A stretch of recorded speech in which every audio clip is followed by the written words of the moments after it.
Assalamualaikum warahmatullahi wabarakatuh. Alhamdulillah wassalatu wassalamu ala Rasulillah. Segala puji bagi Allah Subhanahu wa taala, juga salawat dan taslim kepada Nabi besar Muhammad sallallahu alaihi wasallam. Melanjutkan bahasan dosa-dosa besar, semoga Allah menyelamatkan kita dari semua jenis dosa baik kecil maupun besar. Setelah membahas dosa besar 102 pada pekan yang lalu, masalah bakhil, pelit, kikir, Imam Az-Zahabi rahimahullah masukkan dalam kategori dosa besar dan sudah kita rincikan dalilnya. Kita akan masuk malam ini, semoga Allah kita menjaga kita dari dia, atau dosa ini adalah penyebar gosip. Dosa besar 103. Imam Az-Zahabi rahimahullah mengangkat sebuah dalil saja di sini. Nanti dari dalil ini insya Allah kita baru rincikan. Yaitu hadis yang diriwayatkan Imam Muslim di dalam mukaddimah beliau, dan ini disebutkan oleh Abu Daud dalam Kitabul Adab dengan lafaz yang berbeda, tapi saya bacakan dulu lafaznya Imam Muslim. Kata Nabi SAW, kafa bil mar'i ithman an yuhadditha bi kulli ma sami'. Cukup besar dosa yang ditanggung dengan hukuman yang berat bagi siapapun yang menuturkan apa saja yang didengarkannya.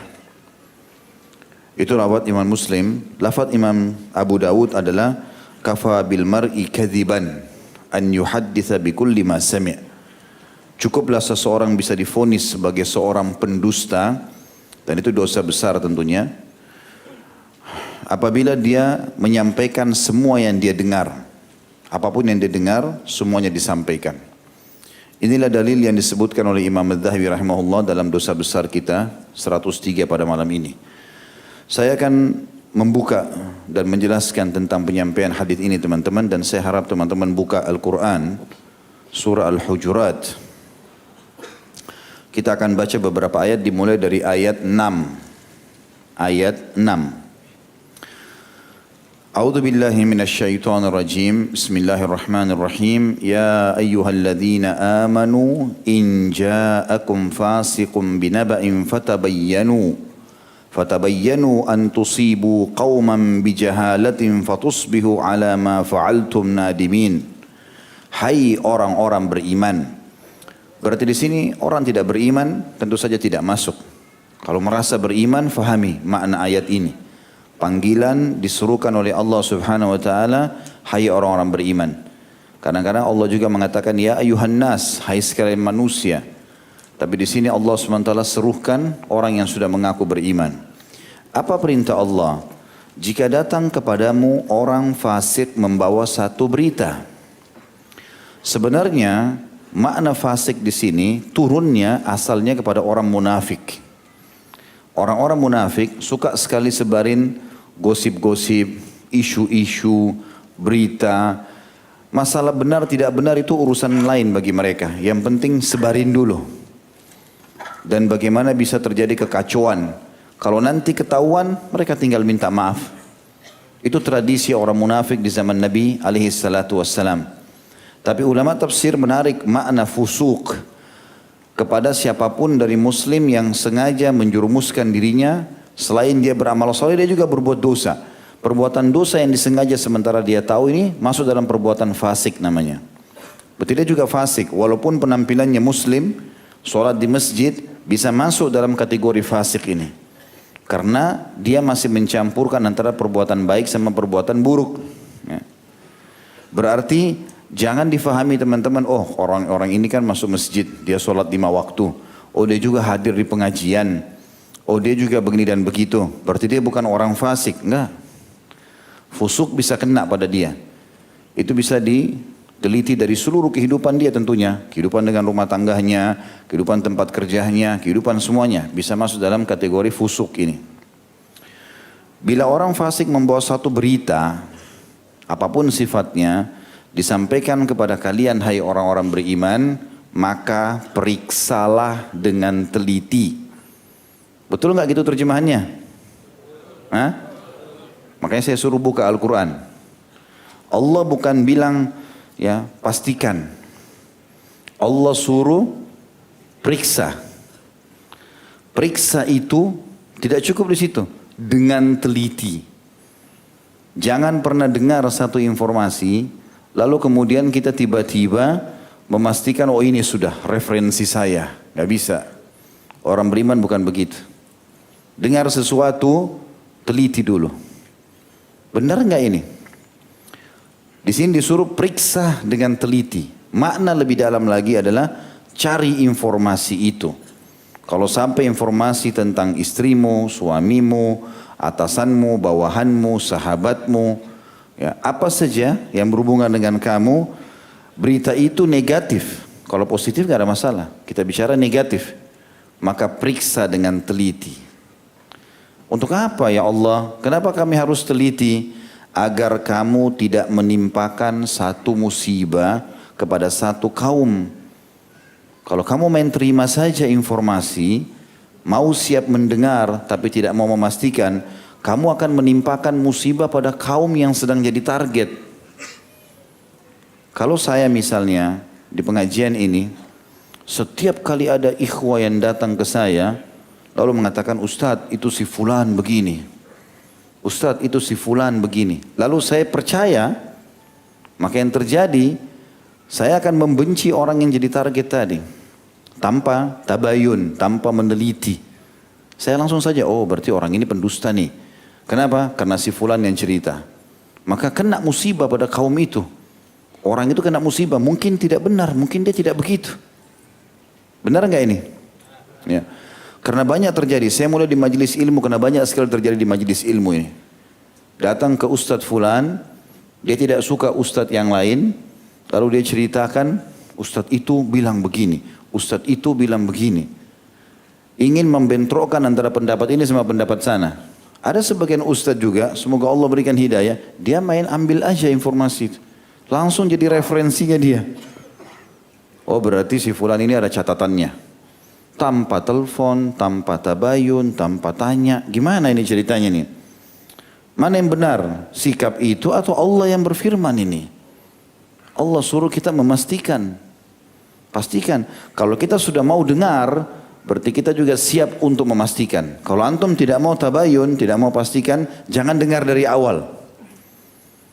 Ustaz, akhi, ukhti, saya mau cerita. Enggak, maaf, saya enggak dengar. Dari awal. Karena kalau antum siap dengar, perintah Allah apa? Periksa. Hubungkan itu connect. Gak bisa dipisahin ini. Kita siap dengar dari satu sumber, berarti kita harus pastikan dari sumber yang tertuduh. Jelas gak ini? Karena kalau tidak teman-teman, antum kerja di kantor. Teman antum gak suka sama teman yang lain. Si A, B, C. A gak suka sama C. Dia datang kepada si B. Itu si C itu suka gak masuk. Si C itu begini, si C itu begitu. Kalau si B sudah dengar nih, dia mau dengarin. Dan dia tidak tabayun, tidak teliti dengan sebenarnya. Otomatis kebencian sudah masuk dalam hatinya. Dia terus bersangka buruk sama si C. Mungkin dia nggak masuk karena sakit. Mungkin dia sudah izin. Benar nggak? Seperti itu. Dan kita tarik dalam semua masalah ini. Berapa banyak rumah tangga rusak gara-gara ini? Istrimu begini, suamimu begitu. Pasti. Kalau dia tidak tabayun, Allah bilang, kalau kau dengar, periksa. Kalau sudah mau dengar, periksa. Pastikan dengan teliti, dengan jeli. Tanya dulu, pastikan dulu, baru kita vonis. Kalau enggak, kita akan terus curiga dengan pasangan kita. Udah ada informasi dari luar begini nih. Yang di luar ini, tukang penyebar fitnah sudah nunggu. Kapan nih bomnya meledak? Iya, memang itu targetnya. Kapan nih cerai suami istri? Kapan nih ribut antara teman sama teman? Kapan nih ribut perusahaan itu? Kapan ribut masjid ini? Kapan ribut ini dan itu? Memang itu targetnya. Allah mengajarkan kita jeli sebagai orang beriman. Perhatikan ayat ini, tadburi baik-baik. Karena ini sumber masalah di masyarakat kita ini banyak sekali. Gara-gara gosip rusak. Hancur semua. Allah bilang, saya ulangi. Hai orang-orang beriman. Jika datang kepadamu orang fasik, membawa satu berita, periksa dengan teliti, agar kamu tidak menimpakan satu musibah kepada satu kaum tanpa mengetahui keadaannya, yang menyebabkan kamu nanti apa? Menyesal atas perbuatanmu itu. Apa menyesal? Karena kamu akan kena dosa juga. Dan kamu nyesal dengan itu. Sampai-sampai pada tingkat orang sudah nggak lihat lagi nanti. Kalau dia cuma dengar, dia nggak mau teliti, tidak mau tabayun, dia langsung vonis negatif. Kalau itu salah, dosa penyebar gosip tadi dengan dosa orang yang menerima ini juga sama. Sama-sama dosanya. Allah menjelaskan selanjutnya. Lalu apa yang kami harus lakukan hai Tuhan kami? Allah bilang, wa'lamu anna fiikum Rasulullah. Lau yuti'ukum fi kathirin minal amri la'anittum walakin Allah habbaba ilaikumul imana wa zayyanahu fi qulubikum wa qarraha ilaikumul kufra wal fusuqa wal isyan ulaika humur rasyidun.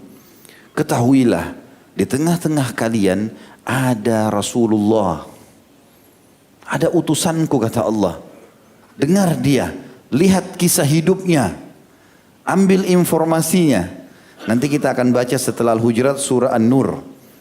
Bagaimana Rasulullah SAW menghadapi gosip-gosip begini di zaman hidup beliau.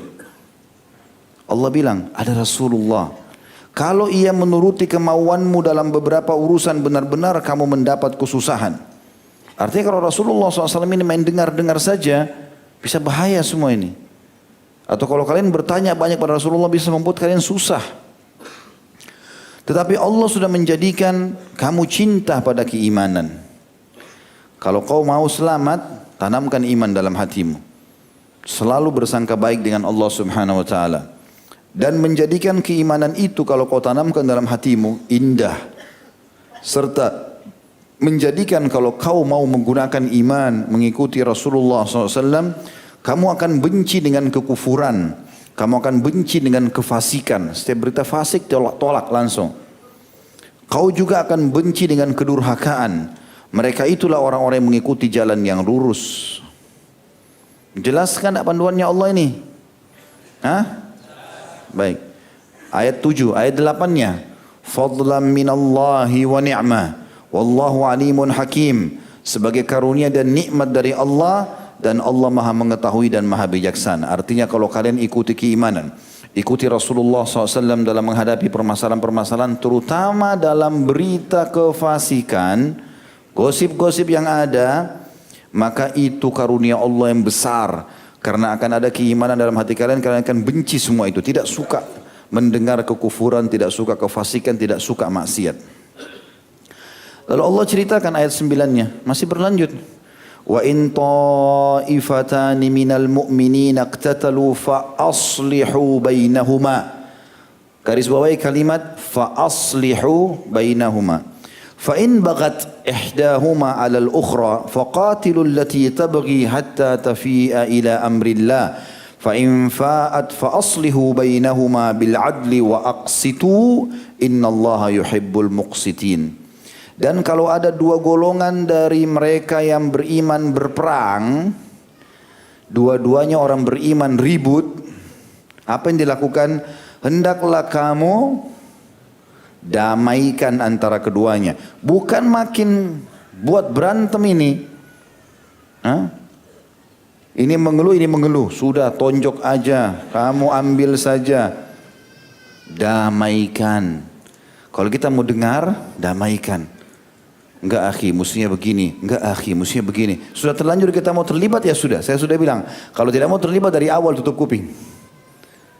Ada berita begini enggak? Saya enggak mau dengar. Maaf. Saya cuma mau dengar ilmu, saya mau dengar tanya kabar. Kalau udah gosipin orang enggak mau. Dari awal. Kalau antum bilang, oh iya, pasang kuping, mau dengar, harus tabayun. Dan setelah itu, sudah pastikan teliti, aslihu bainahuma. Perbaiki antara keduanya. Allah suruh begitu. Bukan malah kita kompor-komporin. Karena ini lebih dikenal, oh ini saya dukung. Oh memang itu sana buruk. Jatuhin orang. Tambah banyak musuhnya hari kiamat ini. Allah bilang damaikan antara keduanya. Tapi kalau ada satu melanggar perjanjian terhadap yang lain, memang ada yang salah, maka perangilah sampai surut kembali. Orang yang salah dilanggar perjanjian, diingatkan tidak mau boleh diperangi. Kalau kelompok, perangi dengan kelompok. Pasukan dengan pasukan. Individu kita secara pribadi. Ingatkan terus. Nggak boleh akhi. Haram. Jangan. Gini. Jangan begitu orang ceritakan kita langsung ikut-ikutan. Oh iya berarti benar nih. Nggak bisa. Kemudian dikatakan. Perangi sampai surut kembali pada hukum Allah. Perintah Allah. Sampai dia kembali. Oh iya saya salah. Pegangi. Kalau dia telah surut. Damaikan antara keduanya lagi. Kan kau sudah ngaku salah kemarin. Nah ini. Sekarang damai, minta maaf. Kalau kita mau begitu, mau jadi penengah, mau cari pahala gitu. Dan itu pun menurut keadilan. Yang salah-salah yang benar-benar. Dan hendaklah kamu berlaku adil. Karena sungguhnya Allah mencintai orang-orang yang berlaku adil. Masih berlanjut. Ayat 10. Ini masih berhubungan semua dengan tadi berita gosip yang tidak benar nih. Teliti. Kalaupun sampai berantem dua orang, perbaiki di antara keduanya. Kalau ada yang melanggar, itu yang dihardik. Kalaupun sudah berngaku salah, damaikan lagi. Ya, perintah Allah lihat nih. Ayat 10. Innamal mu'minuna ikhwatun fa aslihu baina akhawaykum. Wattaqullaha la'allakum turhamun. Orang-orang beriman itu sungguhnya bersaudara. Jangan ribut-ributan ini. Salah sudah selesai, minta maaf. Yang benar memaafkan. Kan gitu. Sebab itu damaikanlah, perbaiki. Ya, aslihu itu perindah hubungan antara kedua saudara itu. Dan takutlah kepada Allah, karena Allah tahu. Kalau kau senyum hatimu dongkol, Allah tahu. Kamu ikhlas, Allah tahu. Dan takutlah kepada Allah, supaya kamu mendapatkan rahmat. Lalu Allah sebutkan sekarang, efek-efek dan penyebab-penyebab tersebarnya berita-berita dusta ini. Seperti sekarang banyak berita hoax ini. Ayat 11. Ya ayyuhalladzina amanu la yaskhar qaumun min qaumin asa an yakunu khairan minhum wala nisa'un min nisa'in asa an yakunna khairan minhun. ولا تلمزوا أنفسكم ولا تنابزوا بالألقاب بئس الاسم الفسوق بعد الإيمان ومن لم يتب فأولئك هم الظالمون. Hai orang-orang beriman, mengaku beriman, dengarkan. Allah bilang, jangan sekumpulan laki-laki merendahkan kumpulan yang lain. Itu enggak benar, jangan kumpul sama mereka, itu begini, itu begitu. Boleh jadi yang ditertawakan itu, diceritakan, direndahkan lebih baik dari mereka. Kita kan bisa lihat dari amalan-amalan hariannya orang.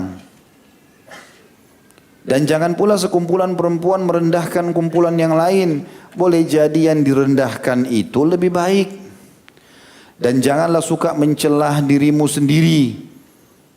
Dia lihat dirinya di kaca, kenapa saya jelek ya? Loh, kamu juga tuh ciptaan Allah. Jangan jelekin dirimu sendiri.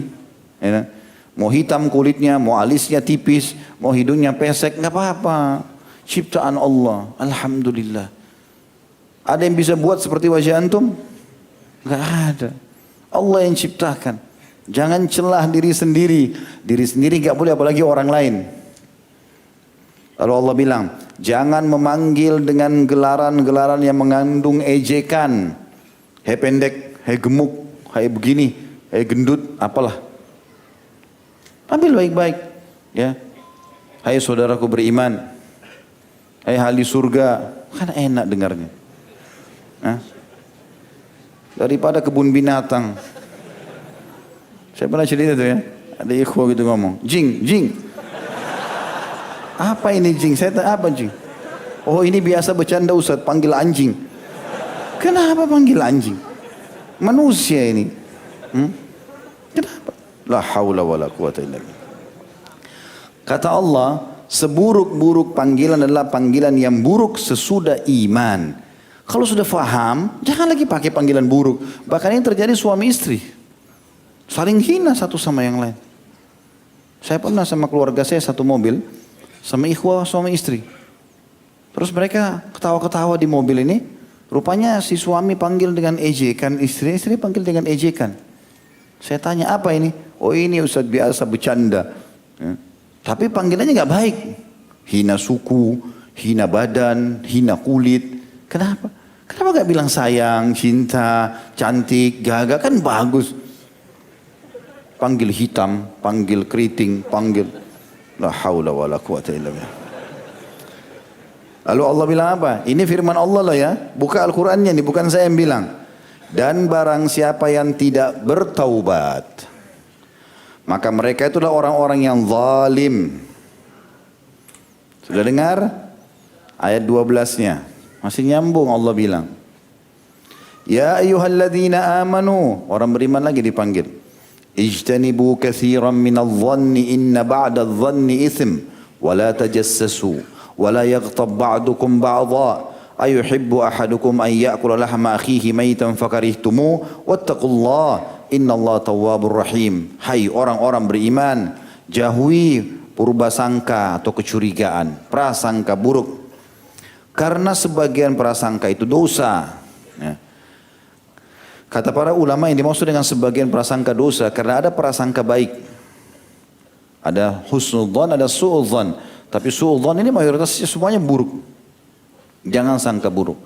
Prasangka artinya belum dipastikan. Kembali ke berita fasik tadi. Belum diteliti percaya. Itu prasangka namanya.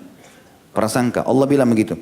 Dan kata Nabi SAW, jauhi prasangka karena dia sedusta-dusta pernyataan. Gak boleh sangka buruk. Dan jangan mencari-cari keburukan orang. Kalau antum salah, iya saya salah, maaf. Selesai. Ini salah ketahuan, muter-muter ke sana sini cari kesalahannya orang. Gimana ceritanya itu? Untuk membenarkan sikap dan perilakunya. Enggak boleh. Allah bilang jangan cari-cari. Dan jangan menggunjing satu sama yang lain. Gunjing berarti ghibah. Ceritakan sesuatu. Sebarin sana sini. Bagaimana caranya minta maaf ini? Dan sudah berapa banyak orang yang diceritakan. Hati-hati, banyak musuh, banyak bagi-bagi pahala siap gak ini hari kiamat ini? Hah? Adakah seseorang di antara kalian yang suka memakan daging saudaranya yang sudah mati, bangkai? Karena gosip berarti makan daging saudara muslim. Maka tentulah kamu merasa jijik kepadanya dan bertakwalah kepada Allah. Sesungguhnya Allah maha penerima taubat lagi maha penyayang. Mumpung nih masih di dunia, kau masih bisa baca ayat ini, taubatlah. Minta maaf sama temanmu mulai sekarang. Yang keluar dari lisan emas, manfaat, ilmu yang ditanya, tanya kabar, apalah yang bermanfaat. Jangan cerita kosong gitu. Ya. Yang kita dengar sesuatu yang bermanfaat supaya bisa masuk dalam pikiran kita, bisa mendatangkan ide-ide baru.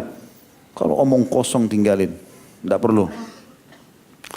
Ini 6 ayat peringatan Allah Subhanahu Wa Taala. Sekarang kita lihat bagaimana kehidupan Nabi SAW menghadapi gosip yang terjadi dalam kehidupan beliau. Tentu ada banyak kasus ya. Kita baca surah An-Nur surah nomor 24 ayat 11. Ini kisah tentang fitnahnya Aisyah radhiyallahu anha berzina. Mungkin sudah pernah saya jelaskan, tapi kita coba renungi kembali, tadabburi ayatnya. Ayat 11 Allah berfirman, A'udzu billahi minasyaitonir rajim. Innal ladzina ja'u bil ifki usbatum minkum la tahsabuhu syarran lakum bal huwa khairul lakum likulli imri'in minhum maktasaba minal itsm walladzi tawalla kibrahu minhum lahu adzabun adzim. Sesungguhnya orang-orang yang membawa berita bohong adalah dari golongan kamu sendiri. Artinya ada orang Islam yang dusta. Jangan cuma status muslimnya kita tidak tabayun. Jangan cuma kena penampilan performannya, pakai jilbabnya, pakai kopiahnya, bukan itu tolok ukur. Ada orang tidak pakai kopiah, tapi jujurnya Masya Allah. Ada orang mungkin belum pelihara jenggot, tapi jujurnya Masya Allah. Tapi ada orang penampilannya luar biasa, kita lihat dari luar seperti ahli surga. Tapi di belakang luar biasa, ahli neraka. Banyak kefasikan yang dilakukan. Kata Allah, itu dari golongan kalian itu yang nyebarin gosipnya Aisyah berzina. Tapi ingat kata Allah, jangan kamu kira bahwa berita bohong itu buruk buat kamu. Kalau ada yang membohongi kamu, ada yang menipu, ada yang gosipin, itu bukan buruk buat kamu. Bahkan itu baik buat kamu. Kenapa baik? Ini pernah terjadi pada Hasan Basri rahimahullah. Ada orang gosipin dia. Begitu dia dengar ada yang sampaikan, si fulan gosipin. Dia langsung ambil satu tangkai kurma bagus-bagus nih. Baru dia beli, ditaruh di wadah, suruh antarin ke rumahnya penggosip itu. Dengan ada suratnya, isinya apa? Kamu sudah, ini balasan karena kamu sudah berbuat baik, berbagi pahala untukku. Dikasih kurma nih, silakan. Kurma saya kasih, karena kamu kasih pahala, ini kecil, tidak ada apa-apa. Tiap-tiap seseorang dari mereka mendapat balasan dari dosa yang dikerjakannya. Kalau kita digosipin, kita dibohongin, kita nggak salah ya sudah. Pasti dia kena hukumannya. Pasti. Nggak ada yang luput dari hukuman Allah. Dan siapa di antara mereka yang mengambil bagian yang terbesar, yang memulainya, yang terus mengkompor-komporinya, setiap fitnah sudah mulai redam, dia siram lagi bensinnya, maka siapa yang mengambil berita terbesar dari penyiaran berita bohong, baginya adab yang lebih besar. Tergantung kadar penyebarannya ini. Ayat 12. Ini Allah yang berbicara dengan kita. Laula idh sami'tumuhu dhannal mu'minuna wal mu'minatu bi anfusihim khairan wa qalu hadha ifkum mubin. Kata Allah, ini Allah bicara loh ini ya. Mengingatkan masyarakat Madinah pada zaman itu dan kita sekarang malam ini di masjid. Mengapa di waktu kamu mendengar berita bohong itu, kamu tahu ini, Aisyah tidak zina, Safwan tidak berzina. Kenapa kalau kau sudah tahu ini orang-orang baik nih sebenarnya? Ya. Berita bohong itu, kenapa orang-orang mukmin dan mukminah tidak bersangka baik terhadap diri mereka sendiri? Dan mereka kenapa tidak berkata, ini pasti berita bohong yang nyata. Kalau kita sudah tahu orang ini baik, gak usah ragu. Ada yang sampaikan tentang dia, gak mungkin, bohong. Allah suruh begitu. Karena kita kan sudah tahu. Gitu kan? Gak mungkin salah tentang Rasulullah SAW. Ada yang menyangka segala macam salah, jelas bohong. Ada yang mengatakan salah tentang Allah, gak mau bohong. Tentang Al-Quran, ya, tentang para sahabat, tentang apalah sunnah Nabi SAW, gak mungkin. Tentang ulama-ulama, guru-guru kita yang baik, orang sudah tahu. Kenapa harus dibiarin ini gosip tersebar yang enggak? Harusnya langsung Allah bilang, mestinya pada saat itu kalian orang-orang mukmin bersangka baik pada diri mereka. Nggak mungkin kalau orang beriman berbuat salah gitu. Dan mengatakan ini kebohongan, dusta gitu. Pada saat itu subhanallah, Abu Ayyub Al-Ansari radhiyallahu anhu, sahabat Nabi yang mulia, ditanya oleh Ummu Ayyub, wahai Abu Ayyub, apa kau sudah tahu apa yang diceritakan tentang Aisyah? Kata Abu Ayyub, iya. Dan dia mau didik istrinya. Lalu kata Ummu Ayyub, bagaimana pendapatmu? Kata Abu Ayyub, kira-kira wahai Ummu Ayyub, saya ini di matamu sekarang bisa berzina? Kata Ummu Ayyub, tidak mungkin. Begitu yakinnya dia dengan suaminya. Karena suaminya beriman, dia yakin. Tidak mungkin kau berzina. Lalu kata Abu Ayyub, apa kau bisa berzina dengan imanmu sekarang? Tidak mungkin. Apa kata Abu Ayyub? Safwan lebih baik dari saya. Aisyah lebih baik daripada kamu. Gak boleh kita sangka buruk sama orang. Tahu ini orang beriman. Kok malah kita nyebarin berita yang tidak benar tentang dia? Ini gak benerin. Harus hati-hati. Kembali lagi ke ayat tadi. Jangan lupa Hujurat ayat 6 ya. Teliti dengan pekah ini. Ya. Saya pernah datang beberapa orang ikhwah gitu di pengajian. Salaman. Ustaz maafin saya. Kenapa? Saya dulu gosipin Ustaz. Kenapa setelah gosip baru datang? Waktu awal dengar itu datang. Sudah tahu jadwal saya kan di mana. Datang. Ustaz ada berita begini benar nggak? Gitu supaya nggak dosa. Antum sudah gosip sebulan 2 bulan baru datang. Kalau antum mati sebelum itu, saya mana kenal. Ketemu hari kiamat mau bagi-bagi. Baguslah saya ambil.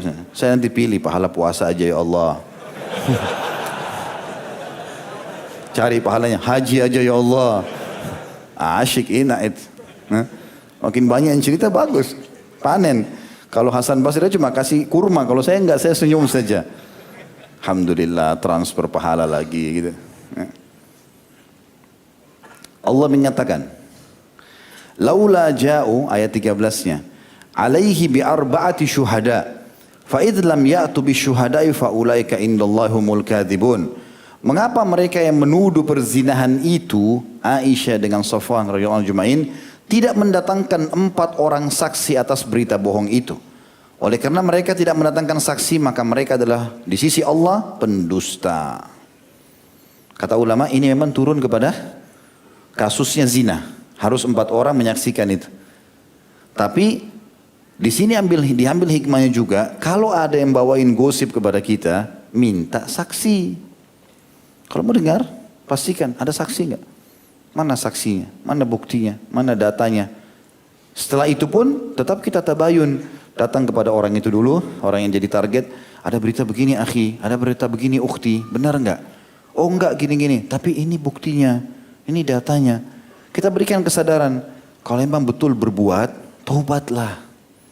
Salah, jangan sampai dibiarin nih, kalau mati bahaya. Ini luar biasa ini.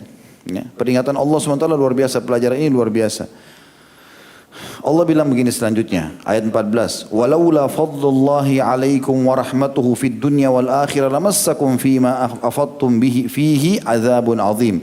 Sekiranya tidak ada karunia Allah dan rahmatnya kepada kamu semua di dunia, maka dan di akhirat niscaya kamu akan ditimpa azab yang besar karena pembicaraan kamu tentang berita bohong itu. Andai saja Allah tidak terlanjur catat rahmatnya, dia akan maafkan orang yang berbuat salah. Dia masih menunda, memberikan kesempatan orang-orang yang melakukan kesalahan untuk taubat, maka sudah habis semua ini. Allah binasakan. Begitu bohong di hari pertama sudah mati langsung. Bisa saja begitu, tapi Allah SWT rahmatnya luas, bukan kayak kita. Kita kan kalau disakitin orang, ya Allah matikan aja. Tapi kalau Allah beda. Dibiarin sama Allah. Peringatan kecil, kesentuh batu, jatuh, ya ribut keluarganya, masalah kecil. Itu pun sudah buat masalah buat dia. Allah enggak langsung buat kakinya patah misalnya, enggak. Tapi kalau dia tetap lakukan, maka Allah datangkan hukuman yang lebih berat. Ayat 15, Allah bilang, "Idz talaqawnahu bi alsinatikum wa taquluna bi afwahikum ma laysa lakum bihi ilmun wa tahsabunahu hayyina wa tahsabunahu hayyinan wa huwa indallahi azim." Ingatlah di waktu kamu menerima berita bohong itu dari mulut ke mulut, dan kamu katakan dengan mulutmu apa yang tidak kau ketahui sedikit juga. Belum tabayun, belum mastikan, main gosip, main lempar. Kata ulama tafsir, sebenarnya yang dimaksudkan dengan ayat ini adalah berita dari kuping ke kuping. Tapi karena pengaruhnya besar, begitu terima kuping langsung mulutnya nyeletuk sampaiin ke orang lain tanpa memastikan, maka Allah gunakan dari mulut ke mulut. Padahal berita ini di telinga didengar, gosip yang tersebar. Allah bilang di situ, ingat di waktu kamu menerima berita bohong itu. Ini terjadi pada kasus Aisyah. Nah, tapi kita sekarang tarik ke masalah kita. Allah bilang, ingat di waktu kau terima bohong. Kapan kau terima gosip itu? Terima dari mulut ke mulut, mulai dinukil, dan kamu katakan dengan mulutmu apa yang tidak kamu ketahui sedikit juga. Kau tidak kenal siapa yang ditargetkan ini, belum bicara, belum pastikan, dan kamu menganggapnya sesuatu yang ringan. Tidak apa-apa. Apa kata Allah? Padahal dia di sisi Allah besar, hukumannya berat. Ceritain orang berat, seperti makan daging bangkai saudara muslim. Ini kebodohan ini. Lalu dikatakan ayat 16-nya Allah bilang, walaula idh sami'tumuhu qultum ma yakunu lana an natakallama bihadza subhanaka hadza buhtanun azim. Mengapa kata Allah, kamu tidak berkata di waktu mendengar berita bohong itu, sekali-kali tidaklah pantas bagi kita memperkatakan ini. Enggak layak kita cerita ini, karena kita enggak kenal. Karena itu orang begini dan begitu, sangka baik sama orang. Maha suci Tuhan kami, ini adalah dusta yang besar. Allah SWT ingatkan, kenapa kalian hai Madinah, di Madinah muslimin pada saat itu, kenapa kalian tidak bilang, ini bohong, enggak mungkin Aisyah berzina, enggak mungkin Safwan berzina. Dan sebagian ulama mengatakan ayat ini turun kepada Abu Ayyub Al-Ansari tadi yang saya ceritakan. Kita juga begitu. Kenapa waktu sampai gosip di telingamu, di pengajianmu, ya, di tempat kerjamu, di keluargamu, kenapa kau tidak pastikan? Kenapa kamu main percaya saja? Dan kenapa kau tidak bilang sekali-kali tidak pantas kami bicara ini? Maha suci Allah, karena Allah lebih tahu. Lalu Allah ingatkan di ayat 17-nya. Mengajak semuanya taubat yang pernah berbuat ini. Ya'idukumullahu an ta'udu limithlihi abadan in kuntum mu'minin. Allah memperingatkan. Kalau sudah Allah peringatkan, di belakangnya ada azab. Ada siksaan. Allah memperingatkan kamu agar jangan kembali memperbuat yang seperti itu selama-lamanya. Jika kamu orang-orang yang beriman. Udah pernah tahu masalah gosip ini? Mulai sekarang jangan ulangi. Tutup kuping, ya. Tutup mulut teman-teman sekalian. Dengar sesuatu yang bermanfaat, bicara sesuatu yang bermanfaat. Semuanya bertanggung jawab. Hati-hati. Ayat 18. Wa yubayyinullahu lakumul ayat wallahu alimun hakim. Allah menerangkan ayat-ayatnya kepada kamu dan Allah Maha mengetahui lagi Maha bijaksana. Ayat 19 penting sekali. Garis bawahi.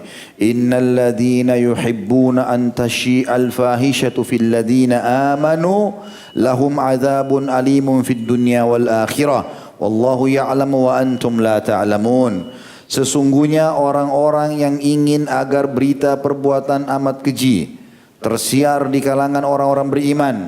Gosip-gosip yang tidak benar. Si fulan begini, si fulan begitu. Bagi mereka azab yang pedih di dunia dan ini ancaman Allah.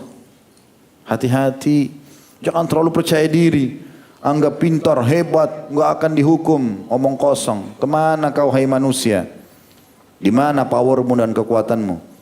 Allah Maha Adil dan Maha Bijaksana. Hati-hati, ini Allah ancam azab di dunia dan akhirat. Dan Allah Maha mengetahui sementara kamu tidak mengetahui. Allah bilang begitu. Lalu Allah bilang ayat 20, walaula fadlullahi alaikum wa rahmatuhu wa annallaha raufur rahim. Sekiranya bukan karena karunia dan rahmat Allah kepada kamu dan Allah Maha Penyantun dan Maha Penyayang, niscaya kamu akan ditimpa azab yang besar. Kalau bukan karena rahmatnya Allah luas, udah habis di ceritanya pelaku-pelaku maksiat ini. Udah buta matanya, udah pincang kakinya, udah cabut, udah dimatiin semuanya. Karena bahayanya mereka lakukan. Tapi Allah rahmatnya luas. Sekali lagi saya bilang, Allah bukan seperti kita, jauh sekali. Allah itu maha luar biasa. Terakhir ayat 21 teman-teman. Allah mengatakan, ya ayyuhalladzina amanu. Kembali Allah panggil, hai orang-orang beriman. La tattabi'u khutuwatis syaitan. Wa man yattabi' khutuwatis syaitani fa innahu ya'muru bil fahsya'i wal munkar. Walaula fadlullahi alaikum wa rahmatu ma zaka minkum min ahadin abadan walakinnallaha yuzakki man yasha wallahu sami'un alim. Hai orang-orang beriman, janganlah kamu mengikuti langkah-langkah syaitan. Bisikan demi bisikan, ajakan demi ajakan, jangan ikuti. Kalau sudah mulai masuk ke zona orang lain, berhenti. Sudah mulai malas ibadah, berhenti. Jangan diikutin. Barang siapa yang mengikuti langkah-langkah syaitan, sesungguhnya syaitan itu menyuruh mengerjakan perbuatan keji dan mungkar. Pasti. Salah pasti kalau ikutin dia.